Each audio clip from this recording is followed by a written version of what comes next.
Dinas Ketahanan Pangan Kabupaten Lumajang, yang mana dalam hal ini ketahanan pangan ya berbasis sosial pasca pandemi menuju new normal.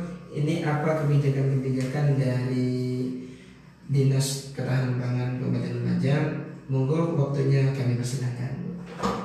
Terima kasih Mas Udi. Assalamualaikum warahmatullahi wabarakatuh. Waalaikumsalam warahmatullahi wabarakatuh. Pendengar PMS Peduli dimanapun Anda berada, jumpa dengan kami Bertutik dari Dinas Ketahanan Pangan Kabupaten Lumajang, di mana ketika kita sudah dikatakan Pak Dokter lagi memasuki era new normal, dan bagaimana pangan itu bisa menjadi komoditas yang bisa memenuhi kebutuhan masyarakat ketika COVID ini terjadi. Ada sasaran yang harus kita capai ketika kita menghadapi musibah ini, bagaimana kita meningkatkan akses pangan, kemudian bagaimana meningkatkan konsumsi yang aman pangan bagi masyarakat. Strategi yang kita gunakan di Dinas Ketahanan Pangan adalah bagaimana meningkatkan pola konsumsi pangan masyarakat yang beragam, kemudian bagaimana meningkatkan pola konsumsi masyarakat yang berimbang, kemudian bagaimana konsumsi masyarakat yang aman pangan, kemudian bagaimana meningkatkan kelancaran distribusi pangan, karena selama pandemi ini jelas distribusi pangan arus lalu lintasnya juga mengalami hambatan dalam sisi kelancaran produksi maupun pendistribusiannya, kemudian bagaimana stabilitas ketersediaan pangan. Yang pertama, ketika kita konsumsi pangan masyarakat yang beragam itu, bagaimana kita juga memotivasi masyarakat untuk tidak banyak mengkonsumsi beras, dalam artian bisa mengkonsumsi karbohidrat lainnya, walaupun kita terkenal sebagai lumbung pangan. Jadi ketika tantangan kita bagaimana kita mengupayakan masyarakat itu makan makanan yang beragam, itu karbohidrat kan banyak terdapat pada ketela pohon, jagung dan sebagainya. Kemudian bagaimana kita membumikan pangan yang beragam, bergizi, seimbang dan aman. Jadi kalau kita sudah beragam makannya, kemudian berimbang, bergizi dan aman, paling tidak selama COVID itu dapat membantu untuk meningkatkan imun tubuh kita. Kalau tidak dimulai dari diri sendiri, siapa lagi yang memulai itu sumbernya? Kemudian bagaimana kita meningkatkan konsumsi pangan yang bersumber daya lokal. Seperti kita sini jagung sudah banyak, ketela pohon juga banyak. Nah, itu bagaimana masyarakat itu mengolah kentang juga. Jadi bagaimana masyarakat itu mengkonsumsinya itu beragam. Itu yang pertama. Kemudian bagaimana yang berimbang. Ketika COVID ini terjadi, masyarakat itu kan banyak berdiam di rumah. Dia tidak banyak mobiling keluar.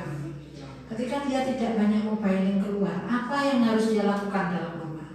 Di lingkungannya, di sekitar rumah. Pertama yaitu bagaimana dia memanfaatkan lahan pekarangan yang ada. Habis belanja, cabenya dibuang isinya, dibenihkan. Lalu media yang sederhana, tanah aja, kemudian dibenihkan. Kemudian bawang pre, ketika dia sudah mau masak telur dadar, kemudian bawang pre-nya tinggal potong, bawahnya ditanam. Kemudian dapat tomat, bijinya sebagian juga disebar. Ketika ibu-ibu kan biasanya ngirit tomatnya kan tidak satu saja, ya Mas Yudi. Biasanya mereka kan nyambilnya tomatnya separuh. Nah sisanya yang separuh daripada mubazir, jadi dia gunakan untuk ditanam di sekitar rumahnya. Dan media yang digunakan sederhana saja, pakai barang bekas yang ada seperti bekasnya minyak goreng sudah dicuci bersih, dilubangi, buat media sama tanah yang dicampur humus. Kalau tidak ada peternakan di sekitar rumah, tidak ada kotoran sapi, kotoran kambing, ya dipakai humus, pakai bekasnya sayuran yang sudah membusuk atau bekasnya dia nyapu-nyapu pagi, seperti itu sampahnya dikumpulkan. Kemudian dengan pekarangannya. Kita ini punya program yang seperti saya pakai di masker saya adalah program Cetar. Ya, cetar ini adalah pemanfaatan pekarangan pangan lestari, salah satu program. Jadi di program cetar kita adalah bagaimana orang itu cekatan tandur nang latah, memanfaatkan apapun yang dipunyai. Jika saya tidak punya latar, gimana Bu? Pakai aja media, misalnya bekas minuman, bekasnya botol minuman mineral, ataupun bekasnya sak beras, itu digunakan sebagai media tanam untuk hidroponik maupun aquaponik, maupun yang pakai media tanah seperti yang saya jelaskan tadi. Kemudian bagaimana kita ini selaku dinas yang menangani pangan, bagaimana kelancaran distribusi pangan yang ada di masyarakat, pengembangan usaha pangan masyarakat, bagaimana toko tani Indonesia yang ada di masyarakat itu mereka juga tidak terimbas ketika mereka masyarakat sudah bertani dan hasil pertaniannya ada di masing-masing kelompok tani, ada gabungan kelompok tani yang akan memfasilitasi memberi gabah mereka, kemudian mengolahnya, kemudian menjadi bentuk beras. Dan ketika COVID ini terjadi, maka seluruh gapotan kita jadikan kemitraan kita dalam penyedia. Kemarin kita mendapatkan tugas dari pemerintah daerah untuk ketersediaan pangan dengan setiap seluruh program. Ada program Ramotonggo, ada program PTT, ada program yang melalui beberapa OPD terkait untuk penyedia berasnya kita manfaatkan. Jadi petani yang sudah memanen itu hasil pertaniannya, kemudian mereka ikut di gapotan kelompok penggilingan yang ada di kelompok-kelompok tani. Jadi beras itu tersuplai dari sana. Jadi ini sangat pemberdayaan sekali Bu ya kepada para petani Bu. Ya, kita tidak hanya juga atas distribusi pangan, tapi juga kita juga menjaga bagaimana stabilitas distribusi pangan di masyarakat itu juga berjalan dengan baik. Ketika distribusi pangan dan ketersediaan itu menjadi salah satu ranah kita untuk melaksanakan pangan di masyarakat, ada beberapa hal yang dilakukan oleh Dinas Ketahanan Pangan, yaitu bagaimana meningkatkan kapasitas produksi melalui percepatan tanam dan perluasan area. Kemudian bagaimana diversifikasi pangan lokal yang berbasis kearifan lokal. Kemudian bagaimana cadangan pangan dengan stabilitas pasokan dan harga pangan yang stabil, dan pertanian modern dengan menggandeng perguruan tinggi yang ada. Ini kita nanti akan mencoba berkolaborasi dengan beberapa perguruan tinggi, karena ada fakultas pertanian yang ada di Universitas Lumajang, kemudian ada beberapa perguruan tinggi lainnya yang nanti bagaimana kelompok-kelompok tani yang ada binaan dalam naungan Dinas Ketahanan Pangan, manajerialnya bagaimana nanti kita juga bekerja sama dengan universitas, misalnya dari Diagama dan yang tadi pertanyaannya dari Unilu. Dan kita memanfaatkan seluruh komponen yang ada, bagaimana semua komponen itu bergerak bersama, juga OPD yang ada, bagaimana Dinas Pertanian meningkatkan kualitas produksi pertanian di Kabupaten Lumajang, kemudian kita juga bagaimana dengan dinas yang lainnya, kita juga memanfaatkan barang bekas itu juga bekerjasama dengan Dinas Lingkungan Hidup, kemudian bagaimana kita bekerja sama dengan Dinas Sosial terkait dengan penyediaan beras yang akan disumbangkan kepada masyarakat yang terdampak dengan COVID.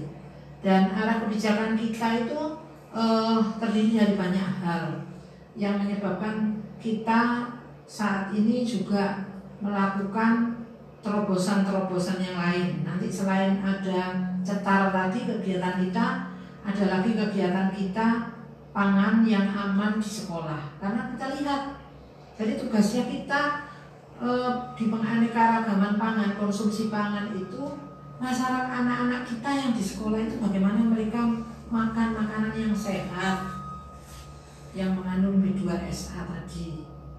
Kemudian mereka tidak mengkonsumsi makan dengan yang mengandung zat kimia, makanan yang kurang terjaga secara kesehatan. Itu juga PR-nya kita semua, dan kami pun tidak lepas nanti bekerja sama dengan dinas kesehatan untuk penyediaan bagaimana makanan yang sehat dan bagaimana lingkungan kita juga sehat, bagaimana di dinas pertanian mengakomodir fasilitas untuk penyediaan padi yang kita gunakan penyaluran padi kepada masyarakat. Dan arah kebijakan kami yaitu pertama adalah meningkatkan pengetahuan masyarakat tentang gizi seimbang, kemudian pemanfaatan sumber daya pangan lokal. Yang ketiga adalah diversifikasi konsumsi pangan, kemudian bagaimana meningkatnya konsumsi non beras. Selanjutnya adalah bagaimana pengetahuan masyarakat tentang konsumsi pangan yang berimbang dan menggunakan bahan tambahan pangan yang aman pangan itu bagaimana, dengan konsumsi pangan yang berimbang itu bagaimana bahan tambahan panganan yang aman pangan untuk dikonsumsi. Dan masyarakat pun diberikan pengetahuan tentang keamanan pangan serta efektivitas rantai pasokan pangan yang bisa menjadikan masyarakat itu berpartisipasi selaku usaha pangan. Dan yang terakhir bagaimana rantai pasokan pangan dari petani ke masyarakat itu berjalan. Jadi eksistensi kita itu melibatkan semua sektor sehingga masyarakat itu selama masa Covid tidak kehilangan bahwa pemerintah masih merangkul semuanya untuk pemenuhan kebutuhannya. Dan sekarang yang kita dengungkan di masyarakat, bagaimana kemandirian masyarakat itu menciptakan ketahanan dalam keluarganya. Kalau kita selama masa Covid mampu meningkatkan ketahanan pangan dalam keluarganya, memanfaatkan pekarangan di rumahnya, dan menanam buah, sayur, kemudian beternak ayam, paling tidak gizi terpenuhi. Katanya Pak Dokter, salah satu peningkatan imun tubuh adalah terpenuhi gizinya. Dan kami selaku dinas yang menangani itu memacu seluruh masyarakat. Kita sekarang berlomba setiap saat, walaupun pandemi Covid ini seperti ini, kita tetap melakukan kegiatan yang aktivitas di luar, tapi tetap jaga jarak, kemudian memakai masker dan menjaga cara kita dengan cuci tangan yang bersih. Kita selalu melakukan pendekatan ke masyarakat, datang kemanapun tempat. Dan yang kita perlukan bagaimana masyarakat di Kabupaten Lumajang itu memandikan dirinya dengan memanfaatkan pekarangan. Saya sekarang menyuarakan dimanapun tempat, ayo panjenengan mandiri menanam di rumahnya. Kan yang pertama mereka sudah kehilangan lapangan pekerjaan. Ketika dia sudah mampu memanfaatkan lahannya, pertama untuk pemenuhan kebutuhan keluarganya satu. Yang kedua, kalau sudah hasil pemanfaatannya pekarangannya sudah terpenuhi untuk rumah tangga, bisa dijual ke tetangganya untuk memenuhi kebutuhan yang lain.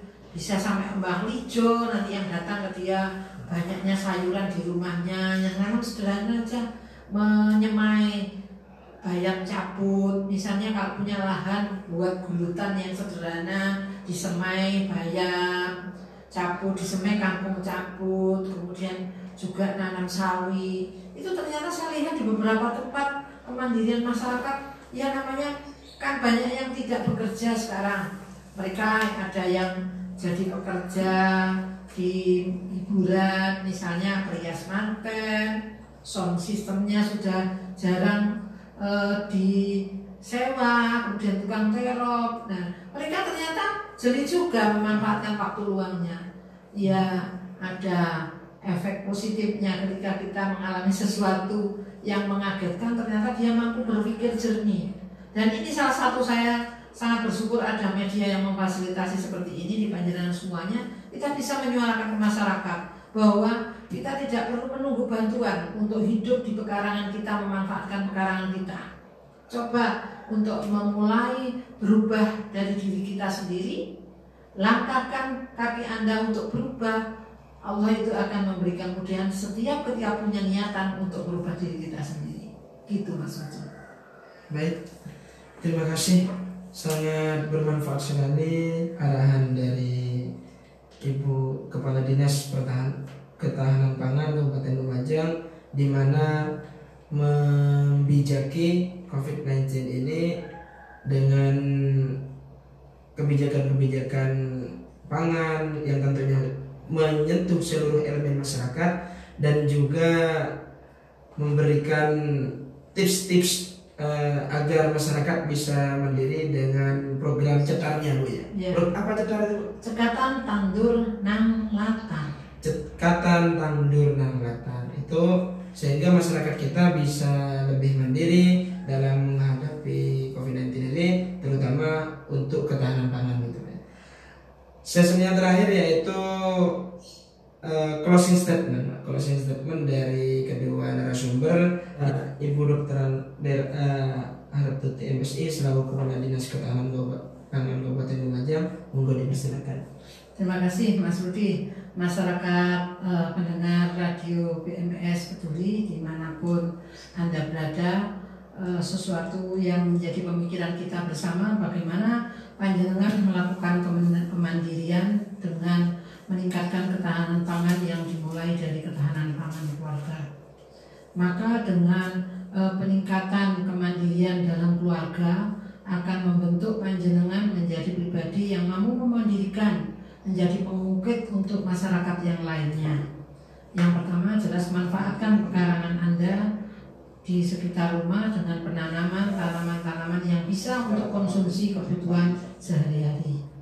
Kemudian yang kedua, bagaimana panjenengan juga memenuhi kebutuhan pangannya yang beragam, seimbang, serta bergizi dan aman. Kemudian yang ketiga, bagaimana panjenengan mampu melakukan pola konsumsi yang juga mendahulukan pola pangan dengan mengkonsumsi yang berbasis lokal. Dan yang terakhir, dengan jargon kami si gempal dan sekarang tambah cetar, maka kami menambahkan bahwa ketika aksi gerakan kembali ke pangan lokal, maka manfaatkan pekarangan yang ada di sekitar rumah panjenengan semuanya dengan cekatan tandur nang latar. Semuanya ini bermuara kepada diri Anda sendiri. Mulailah dari diri Anda sekarang, mulailah dari sekarang. Dan seluruh kegiatan komponen ini nantinya juga akan mendukung kegiatan dari tim penggerak PKK Kabupaten, bagaimana masyarakat itu mampu meningkatkan pawon urip.